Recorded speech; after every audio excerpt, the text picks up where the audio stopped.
Hello everyone, welcome to motivation cum guidance video. आप सभी लोगों का बहुत स्वागत है आज के इस सेशन में। आज मैं एक छोटी सी कहानी आपको सुनाने जा रहा हूं। एक बार की बात है कि एक अंकल और आंटी एक नए मोहल्ले में शिफ्ट होते हैं। उनके साथ कोई और रहने वाला होता नहीं है। वो डेली सुबह में एक पार्क में सैर के लिए जाते हैं। क्या होता है कि सुबह सुबह वो देखते हैं कि एक बच्चा साइकिल पे फावड़ा बांध के बहुत तेजी से जाता है। पहले दिन देखते हैं, दूसरे दिन फिर यही कहानी रिपीट होती है, तीसरे दिन भी सेम स्थिति होती है, चौथे दिन भी ऐसा ही होता है। आंटी को थोड़ी सी इस बात को लेकर चिंता होती है कि ये लड़का बहुत तेजी से साइकिल चलाते हुए जाता है, कुछ तो गड़बड़ है या कोई परेशानी है। पर चूंकि लगातार ये घटना हो रही थी तो कोई परेशानी वाली बात तो कम या कोई गड़बड़ वाली बात ज्यादा उनके दिमाग में आ रही थी। अंकल ने हाला अपोज किया, लेकिन फिर भी आंटी ने बोला कि नहीं, हमें चल के देखना चाहिए, क्योंकि हमारे मोहल्ले में कम ही लोग हैं, नया मोहल्ला है, तो हमें सिक्योरिटी पॉइंट ऑफ व्यू से ये ध्यान रखते हुए चल के देखना चाहिए कि मामला क्या है। उस दिन वो उस बच्चे के पीछे पीछे जाते हैं, उस नौजवान के पीछे पीछे जाते हैं। वो पहुंचते हैं और देखते हैं कि एक पेड़ के नीचे वो पहुंचता है और ऐसे ही रैंडमली जमीन में फावड़े से खुदाई करना स्टार्ट कर देता है। कर रहा होता है, ये लोग देख रहे होते हैं, इनको समझ में नहीं आता हो क्या रहा है।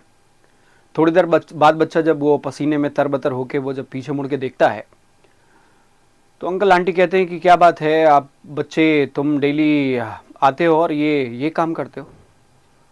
उसने कहा कि मैं डेली आता हूँ, आप लोगों को देखता हूँ, मैं कोई गलत काम नहीं कर रहा हूँ, आप बिल्कुल परेशान मत हो, आपको चिंता करने की ज़रूरत नहीं है। फिर भी आंटी इंसिस्ट करती हैं, कहती हैं कि ये बताओ कि बात क्या है, तुम ये काम क्या कर रहे हो, क्यों खोद रहे हो। उसने कहा कोई कारण नहीं है। फिर भी अंकल ने पूछा कि नहीं, कोई तो कारण होगा जिसकी वजह से तुम इतनी तेजी से जल्दी में आते हो और ये काम करते हो। उसने कहा कि सुबह मेरे पास समय कम होता है, मैं एक फार्म हाउस में मुझे जॉब लगी है, मैं अपने आप को उस जॉब के लिए तैयार कर रहा हूँ कि किसी भी तरीके से कोई कमी ना रह जाए। कल को जब फार्म हाउस में मुझे कोई ऐसा काम मिलेगा जो काम इससे संबंधित होगा, तो ऐसा ना हो कि मुझे ना आता हो। मैंने कभी ये काम किया नहीं है, इसलिए सुबह सुबह आता हूँ, फावड़े से रैंडमली कोई भी ज़मीन खोदता हूँ और ये अपनी क्षमता को बढ़ाने की कोशिश करता हूँ। अंकल आंटी इस बात से बहुत प्रसन्न होते हैं। वो कहते हैं कि आप अच्छी तैयारी कर रहे हैं और कोशिश करते रहिए, अच्छा होगा। ये इस कहानी से, छोटी सी कहानी है, कोई बहुत खास कहानी भी नहीं है, लेकिन फिर भी इससे सीखने की बात है।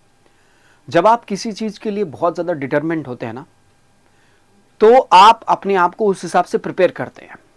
यानी जब आप दिमागी तौर से किसी भी काम को अंजाम देने के लिए प्रिपेयर होते हैं, तो ऐसे में आप अपने आप को हर तरीके से प्रिपेयर करने की कोशिश करते हैं। यानी हर एक परिस्थिति के लिए अपने आप को तैयार करते हैं। सेम स्थिति होती है उन बच्चों के लिए जो पढ़ाई कर रहे हैं।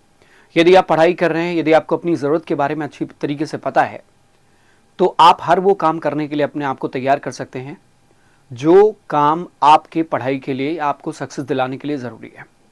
एक बात और, किसी भी मोटिवेशन से ज़्यादा बड़ा मोटिवेशन है आपको अपनी ज़रूरत का एहसास होना। यदि आपको अपनी ज़रूरत का एहसास है तो आप मोटिवेटेड हैं। उम्मीद करते हैं